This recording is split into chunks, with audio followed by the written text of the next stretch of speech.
Atlantic মহাসাগরে তৈরি হওয়া অ্যারিন শক্তিশালী হয়ে ৪ মাত্রার ঘূর্ণিঝড়ে পরিণত হয়েছে, যা যুক্তরাষ্ট্রের পূর্ব উপকূলের দিকে এগোতে শুরু করেছে।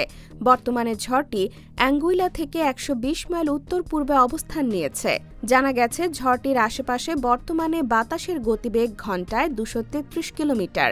শনিবার ১৬ আগস্টে তথ্য জানিয়েছে মার্কিন জাতীয় ঘূর্ণিঝড় কেন্দ্র এনএইচসি।